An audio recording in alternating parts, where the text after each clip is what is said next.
आइए अब हम पाठ शुरू करते हैं। बाल गोविंद भगत। बाल गोविंद भगत मझोले कद के गोरे चिट्टे आदमी थे। मझोले कद के यानी ना बहुत लंबे थे ना बहुत ही छोटे, गोरे चिट्टे।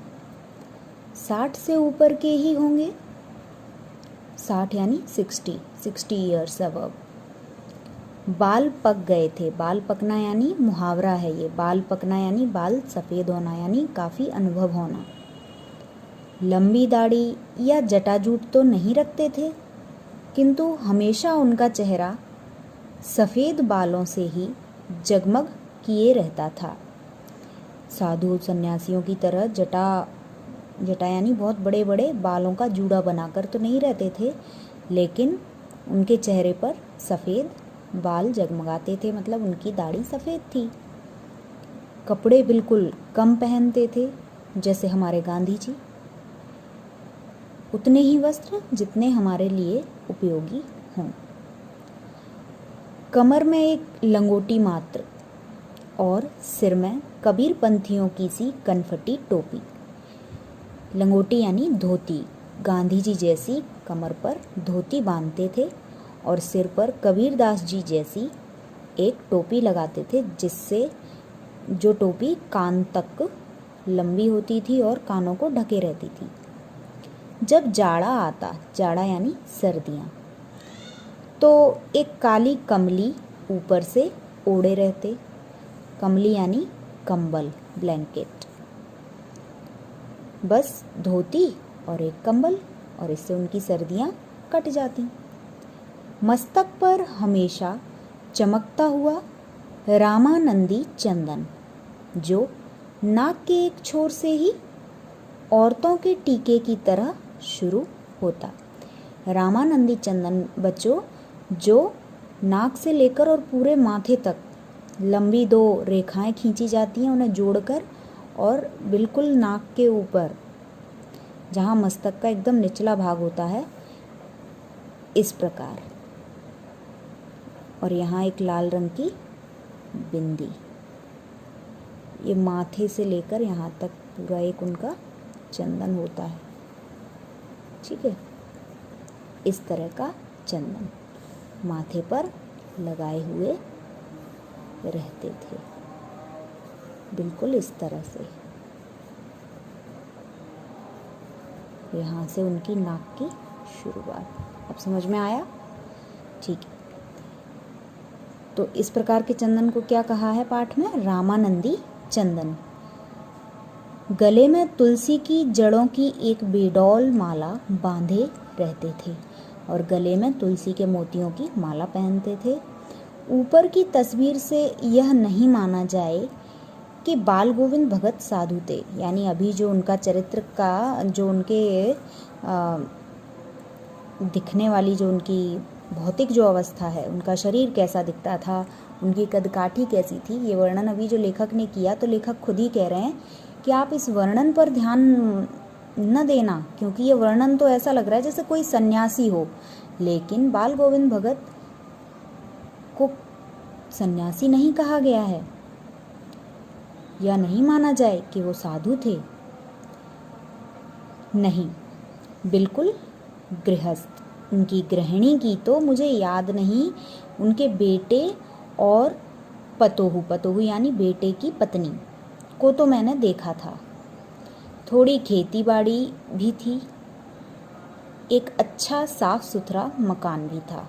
बाल गोविंद भगत साधु नहीं थे, वह गृहस्थ भी थे, लेकिन उनका जो रहन सहन था वो बिल्कुल साधुओं जैसा ही था। हालांकि उनकी पत्नी को तो लेखक ने नहीं देखा, उन्हें याद नहीं है, लेकिन उनका बेटा और उनकी पतोहू को तो उन्होंने देखा था। खेती बाड़ी भी थी और घर भी था, किंतु खेती बाड़ी करते, परिवार रखते भी, खेती बाड़ी जिसे मैं कह रही हूँ उसे बिगाड़ कर खेती बाड़ी रखा गया है। ये शब्द देशज है, ठीक है, जिसमें हम शब्दों को अपनी सुविधा अनुसार बदल लेते हैं।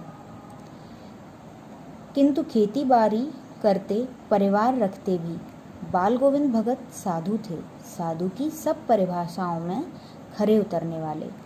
पारिवारिक होते हुए भी बाल गोविंद भगत एक साधु के समान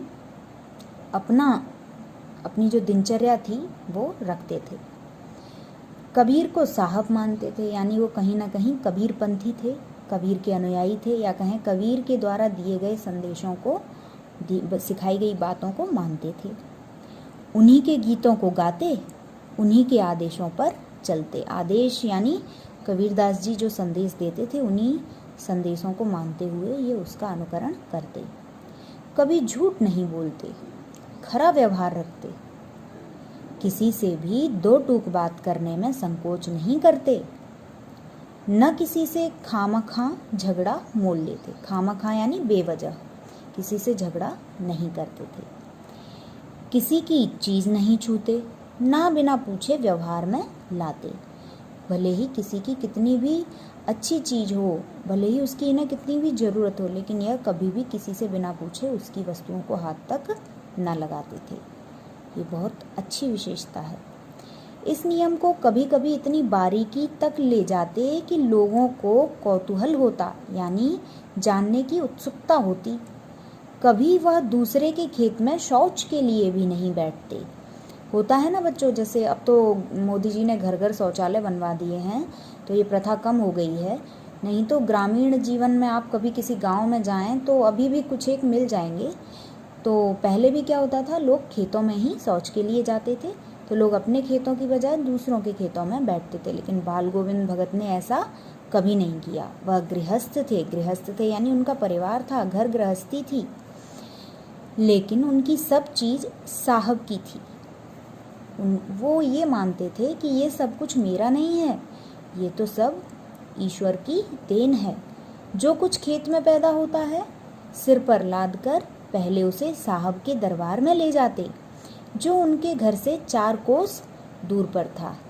एक कबीर पंथी मठ से, मतलब वह दरबार में भेंट रूप रख लिया जाकर प्रसाद रूप में जो उन्हें मिलता उसे घर लाते और उसी से गुजर चलाते।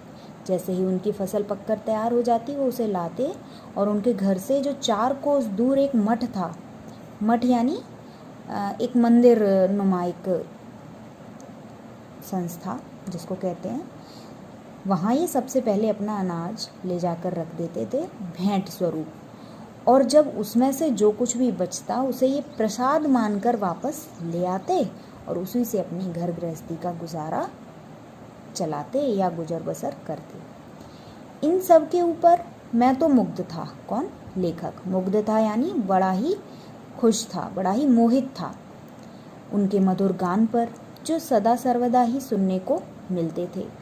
अब कबीरपंथी हैं तो जाहिर सी बात है कुछ न कुछ गाते भी रहते होंगे, लेकिन सामाजिक। कबीर के वे सीधे सादे पद तो क्या गाते थे? कबीरदास जी के ही पदों को गाया करते थे। कौन? बाल गोविंद भगत, जो उनके कंठ से निकलकर सजीव हो उठते, और जब वे कबीरदास जी के पदों को गाते तो ऐसा लगता मानो वे पद आज भी जीवित हो उठे हों, आज भी उनकी बातें समाज में बिल्कुल सजीव हों, देखी गई हों, घट रही हों वो घटनाएं। आषाढ़ की रिमझिम है। बच्चों ये हिंदी महीने का नाम है आषाढ़, सावन से 1 महीने पहले की बात, यानी जब बारिश होती है शुरुआत, आषाढ़। समूचा गांव खेतों में उतर पड़ा। समूचा यानी सारा, पूरा गांव खेतों में उतर गया। कहीं हल चल रहे हैं, कहीं रोपनी हो रही है, कोई खेतों की खुदाई कर रहा है, हल से उन्हें जोत रहा है, तो कोई रोप रहा है, मतलब उसमें बीज बो रहा है। धान के पानी भरे खेतों में बच्चे उछल रहे हैं, कोई धान की खेती कर रहा है यानी चावल की खेती कर रहा है। घुटने घुटने तक पानी भर जाता है उस चावल की खेती करते वक्त तो खेतों में। बच्चों के लिए वही आनंददायक है, बच्चे उसमें खेल रहे हैं। औरतें कलेवा, कलेवा यानी कलेऊ, देशज शब्द है ये भी, जिसको आप कहते हो ना नाश्ता, ब्रेकफास्ट, उसको बोलते हैं कलेवा या कलेऊ। लेकर मेड़, मेड़ यानी खेत की किनारी, बाउंड्री, पर बैठी हैं। कौन? जो किसान खेत में रोपाई और खेत की जुताई कर रहे हैं, उनके घर से उनकी पत्नियां या जो भी महिलाएं खाना लेकर आई हैं वो मेड़ पर बैठी हैं। आसमान से बादल घिरा। आसमान बादल से घिरा आया है। धूप का नाम नहीं है। ठंडी ठंडी पुरवाई चल रही है। पुरवाई यानी पूरब से बहने वाली जो हवा होती है उसे पुरवाई कहते हैं। पुरवैया, ये भी देशज है। ऐसे ही समय आपके कानों में एक स्वर तरंग झंकार सी कर उठती। झंकार कर उठती मतलब हृदय को अच्छी लगने लगती। यह क्या है? यह कौन है? यह पूछना ना पड़ेगा। बाल गोविंद भगत समूचा शरीर कीचड़ में लिथड़े यानी सने हुए, बिगड़े हुए, कीचड़ से लथपथ अपने खेत में रोपनी कर रहे हैं। उनकी अंगुली एक एक धान के पौधे को पंक्तिबद्ध यानी लाइन से खेत में बिठा रही है। धान की खेती करते वक्त एक एक पौधे को हाथों से बराबर दूरी पर लगाया जाता है। बड़ा ही कमर तोड़ काम है ये। उनका कंठ एक एक शब्द को संगीत के जीने पर चढ़ाकर कुछ को ऊपर स्वर्ग की ओर भेज रहा है। वो जो भी गाते हैं ऐसा लगता है जैसे मन को छू गया और सीधे उसका संपर्क भगवान से हो गया हो। इतने दिल से गाते हैं। और कुछ को इस पृथ्वी की मिट्टी पर खड़े लोगों के कानों की ओर भेज रहे हैं। बच्चे खेलते हुए झूम उठते हैं। मेड़ पर खड़ी औरतों के होंठ कांप उठते हैं। वे भी साथ साथ गुनगुनाने लगती हैं। जब इतना अच्छा बाल गोविंद भगत जब कुछ गाते हैं तो लोगों से रुका नहीं जाता, वे भी साथ साथ गाने लगती हैं। हलवाहों के पैर ताल से उठने लगते हैं। जो हल चला रहे हैं वे लोग। रोपनी करने वालों की उंगलियां एक अजीब क्रम से चलने लगती हैं, यानी वो भी उनके गाने की तर्ज पर रोपनी करने लगते हैं। बाल गोविंद भगत का यह संगीत है या जादू? क्योंकि वो इतने दिल से गाते हैं कि लोग उनके उस पद पर थिरके बिना नहीं रह पाते। वो अपने आप को काबू में नहीं रख पाते। भादों की वह अंधेरी अधरतिया, भादों यानी सावन के बाद का महीना, वह अंधेरी रात, अधरतिया रात कैसी थी? अंधेरी थी। और उसका पहर कौन सा था? आधी रात का। अधरतिया यानी आधी रात का पहर था। अभी थोड़ी ही देर पहले मूसलाधार वर्षा खत्म हुई है। मूसलाधार वर्षा यानी लगातार जो बारिश होती रहती है, झड़ी लगाकर, रुकती ही नहीं है, उसको कहते हैं बहुत अधिक वर्षा या तेज वर्षा या मूसलाधार वर्षा। अभी अभी थमी है। बादलों की गरज, बिजली की तड़प में आपने कुछ नहीं सुना हो, किंतु अब झिल्ली की झंकार या दादुरों की, दादुर यानी मेंढक, फ्रॉग की टरटर बाल गोविंद भगत के संगीत को अपने कोलाहल, कोलाहल यानी शोर में डुबो नहीं सकती। यानी मेंढकों की जो आवाज़ है जब बारिश होती है उसके बाद इतनी तेज सुनाई देने लगती है कि आपको कुछ भी सुनाई नहीं देगा, केवल उनकी टरटर सुनाई देगी। ऐसी आधी रात, बारिश के थमने बाद वाली रात में भी बाल गोविंद भगत अपने पदों को गा रहे हैं। मेंढक भी अपनी आवाज़ से उनकी आवाज़ को नहीं दबा सकते। उनकी खंजड़ी डिमक डिमक बज रही है। खंजड़ी यानी एक छोटा सा वाद्य यंत्र। कैसी आवाज़ कर रहा है? डिमक डिमक। और वे गा रहे हैं, गोदी में पियवा चमक उठे सखिया। पद का नाम क्या है? पद की पंक्तियाँ क्या है? गोदी में पियवा चमक उठे सखिया, चेहुक उठे ना। इसका अर्थ भी दिया है। हाँ, पिया तो गोदी में ही है, किंतु वह समझती है वह अकेली है। चमक उठती है, चिहुक उठती है।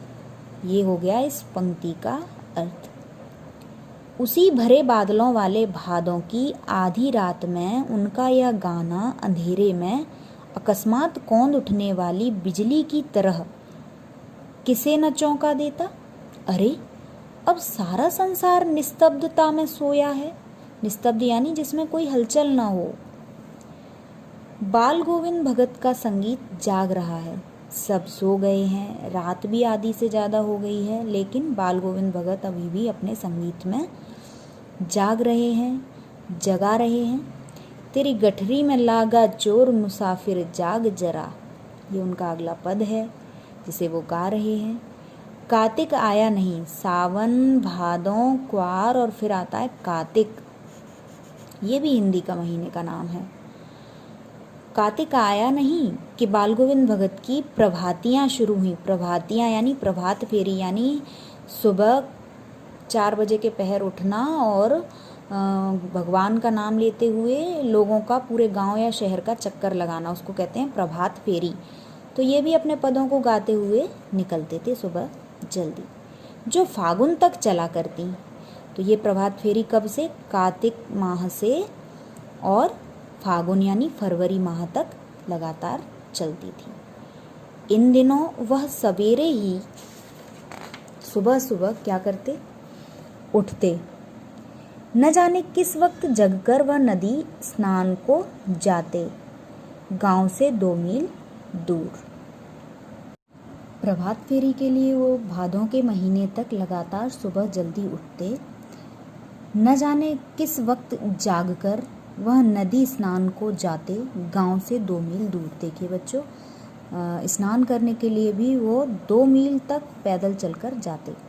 वहाँ से नहा धोकर लौटते और गांव के बाहर ही पोखरे के ऊंचे भिंडे पर, पोखरे यानी छोटा सा तालाब जैसा कोई जगह जिसमें पानी भरा हो और उस पर ऊंचाई पर स्थित एक जगह, ऊंचा भिंडा यानी ऊंची जगह पर अपनी खंजड़ी, मैंने अभी भी बताया खंजड़ी यानी एक छोटा वाद्य यंत्र जिसको वो बजाते थे गाते वक्त, लेकर जा बैठते और अपने गाने टेरने लगते, अपने गाने या अपने पद गाने लगते।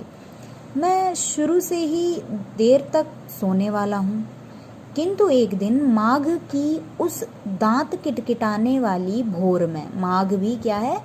महीने का नाम है माघ, जब सर्दियाँ आ जाती हैं तब। और कैसी सर्दी? जिसमें दांत किटकिटाने लगते हैं। भोर यानी सुबह। उनका संगीत मुझे पोखरे पर ले गया था। जब सुबह वो वहाँ बैठकर गाते तो लेखक से रुका न गया और लेखक भी वहाँ खिंचे चले जाते। कहाँ? पोखरे पर। अभी आसमान के तारों के दीपक बुझे नहीं थे, मतलब अभी आसमान में इतना अंधेरा था कि और उजाला भी नहीं था, जो तारे थे वो दिखाई दे रहे थे। हाँ, पूरब में लोही लग गई थी। लोही लग गई थी यानी उषा काल हो गया था, सुबह हो गई थी। इतना उजाला हो गया था पूरब में कि ना उस समय अंधेरा है ना उस समय उजाला है। इस तरह की प्रातः काल, उषा काल, लोही यानी उषा काल, जिसकी लालिमा को शुक्र तारा और बढ़ा रहा था। और आसमान कैसा था? लाल लाल, लालिमा युक्त। खेत बगीचा घर सब पर कुहासा छा रहा था। कुहासा यानी धुंध, कोहरा, फॉग। सारा वातावरण अजीब रहस्य से आवृत मालूम पड़ता था और पूरा ही जो प्राकृतिक दृश्य था वो कैसा था? एक रहस्य से ढका हुआ, आवृत यानी ढका हुआ लगता था, मानो कोई रहस्य है। उस रहस्यमय वातावरण में एक कुश यानी नुकीली घास की चटाई पर पूरब मुँह काली कमली ओढ़े बाल गोविंद भगत अपनी खंजड़ी लिए बैठते थे। वहाँ किस दिशा की ओर? पूरब दिशा की ओर मुँह करके अपना काला जो कंबल था उसे ओढ़कर बाल गोविंद भगत बैठते और खंजड़ी को लेकर अपने पदों को गाते थे। उनके मुँह से शब्दों का तांता लगा था, यानी वो लगातार बिना रुके पद गाए चले जाते। उनकी उंगलियां खंजड़ी पर लगातार चल रही थीं। गाते गाते इतने मस्त हो जाते, इतने सुरूर में आते, उत्तेजित हो उठते कि मालूम होता अब खड़े हो जाएंगे, यानी मदहोश होकर गाते थे, बिल्कुल उसमें डूब कर गाते थे। कमली तो बार बार सिर से नीचे सरक जाती, यानी जो कंबल था वो नीचे खिसक जाता। मैं जाड़े से कपकपा रहा था, किंतु तारे की छाँव में भी उनके मस्तक के श्रम बिंदु जब तक चमक ही पड़ते, यानी पसीने की बूंदें, श्रम बिंदु उनके चेहरे पर कहीं ना कहीं दिखाई दे जाती। गर्मियों में उनकी संझा, कितनी उमस भरी शाम को न शीतल करती। संझा यानी सांझ, शाम। और गर्मियों में उनका जो पद था, जो गायन वो करते थे, उससे उमस भरी जो शाम होती थी वो भी शीतल अनुभव होती थी। अपने घर के आंगन में आसन जमा कर बैठते थे। सर्दियों में प्रभात फेरी के वक्त पोखरे के टीले पर, और गर्मियों में शाम को अपने घर के आंगन में ही वह पदों का गायन करते थे। गांव के उनके कुछ प्रेमी भी जुटाते थे। जब वो घर में करते थे गायन तो गांव के लोग भी रोक न पाते अपने आप को, और वो भी वहाँ खिंचे चले आते। खंजड़ियों और करतालों की, करताल यानी हाथों से बजाए जाने वाला एक यंत्र भी होता है। करताल का मतलब हाथों से ताली बजाना भी होता है, ये अनेकार्थी है, की भरमार हो जाती है। एक पद बाल गोविंद भगत कह जाते, उनकी प्रेमी मंडली उसे दोहरा देती, उनके पीछे पीछे गाती 2 बार 3 बार। धीरे धीरे स्वर ऊंचा होने लगता, एक निश्चित ताल, एक निश्चित गति से। उस ताल स्वर के चढ़ाव के साथ श्रोताओं के मन भी ऊपर उठने लगते, वे भी डूब जाते उसमें, वो भी साथ साथ गाने लगते बड़ी तान के साथ। धीरे धीरे मन तन पर हावी हो जाता, यानी लोग अपनी सुध बुध खो बैठते, उन्हें होश ही न रहता कि वो कहाँ बैठे हैं, बस पदों के गायन में डूबे रहते। होते होते एक क्षण ऐसा आता कि बीच में खंजड़ी लिए बाल गोविंद भगत नाच रहे होते थे, और उनके साथ ही सबके तन और मन नृत्यशील हो उठते हैं। सारा आंगन नृत्य और संगीत से ओतप्रोत यानी भर उठता है। बाल गोविंद भगत की संगीत साधना का चरम उत्कर्ष उस दिन देखा गया जिस दिन उनका बेटा मर गया। संगीत साधना का चरम उत्कर्ष यानी संगीत की साधना का अंतिम बिंदु उस वक्त देखा जब उनका इकलौता बेटा मर गया। कुछ सुस्त और बोदा सा था, किंतु इसी कारण बाल गोविंद भगत उसे और भी मानते। उनकी समझ में ऐसे आदमियों पर ही ज़्यादा नज़र रखनी चाहिए या प्यार करना चाहिए, क्योंकि ये निगरानी और मोहब्बत के ज़्यादा हकदार होते हैं। बड़ी साध से उसकी शादी कराई थी। पतोहू बड़ी ही सुभग और सुशील मिली थी। सुभग यानी अच्छे भाग्य वाली, यानी भाग्यशाली और सुंदर और अच्छे चरित्र वाली पतोहू यानी बेटे की बहू मिली थी। घर की पूरी प्रबंधिका थी वह। उसने सारे घर का मैनेजमेंट संभाल लिया था। बनकर भगत को बहुत कुछ दुनियादारी से निवृत्त कर दिया, और भगत जी जितना जो कुछ भी घर में काम करते थे, जब से उनकी पतोहू आई तब से उसने भगत जी को उस काम से भी निवृत्ति यानी फुर्सत यानी छुटकारा दिला दिया, यानी वो सारे ही काम खुद कर लेती थी। उनका बेटा बीमार है, इसकी खबर रखने की लोगों को कहाँ फुर्सत, किंतु मौत तो अपनी ओर सबका ध्यान खींच कर ही रहती है। हमने सुना बाल गोविंद भगत का बेटा मर गया। कौतूहलवश उनके घर गया। लेखक ने घर जाकर देखा तो लेखक दंग रह गया। जब उसने सुना कि उनका बेटा मर गया तो वो तुरंत उनके घर पहुंचा। बेटे को आंगन में एक चटाई पर लिटाकर एक सफ़ेद कपड़े से ढांक रखा है। भगत जी का बेटा घर के आंगन में सफ़ेद कपड़े से ढककर रखा गया है, वहीं लिटाया गया है उसको, उनके मृत बेटे को। वह कुछ फूल तो हमेशा ही रोपते रहते अपने घर के आंगन में। उन फूलों में से कुछ तोड़कर उस पर बिखरा दिए गए हैं। भगत जी ने जो फूल लगाए थे उन्हीं फूलों को तोड़कर उस पर चढ़ाया गया है। फूल भी और तुलसी दल भी। तुलसी दल यानी तुलसी के पत्ते, एक प्रकार का पवित्र माना जाने वाला औषधि पौधा है तुलसी। सिरहाने एक चिराग, चिराग यानी दीपक भी जला के रखा है, और उसके सामने जमीन पर ही आसन जमाए गीत गाए चले जा रहे हैं। कौन? भगत जी। वही पुराना स्वर, वही पुरानी तल्लीनता, तल्लीनता यानी खोकर, मगन होकर अपने पदों को गा रहे हैं। घर में पतोहू रो रही है।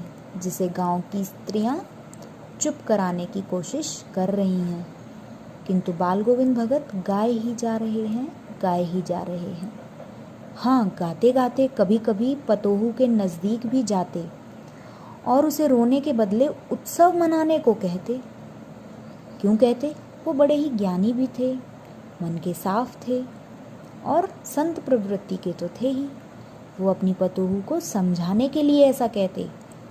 वो उसे समझाते कि बेटा, आत्मा परमात्मा के पास चली गई है।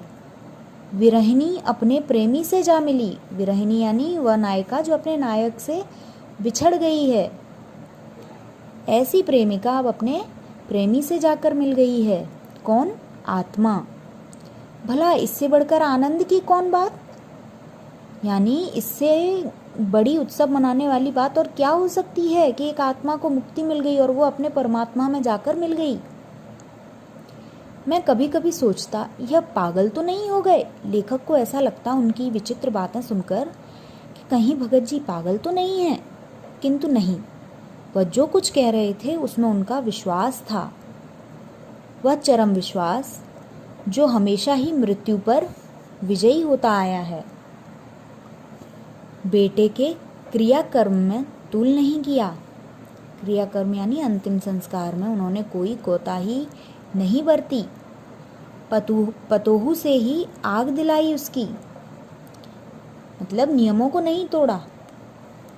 किंतु ज्यों ही श्राद्ध की अवधि पूरी हो गई, पतोहू के भाई को बुलाकर उसके साथ कर दिया, यह आदेश देते हुए कि इसकी दूसरी शादी कर देना। इधर पतोहू रो रो कर कहती है, मैं चली जाऊंगी तो बुढ़ापे में कौन आपके लिए भोजन बनाएगा? बीमार पड़े तो कौन एक चुल्लू पानी भी देगा? एक चुल्लू पानी मतलब चुल्लू इसको कहते हैं, जैसे हाथ से जो कटोरी नुमा आकार बना के उसमें पानी भर लेते हैं उसे कहते हैं एक चुल्लू पानी।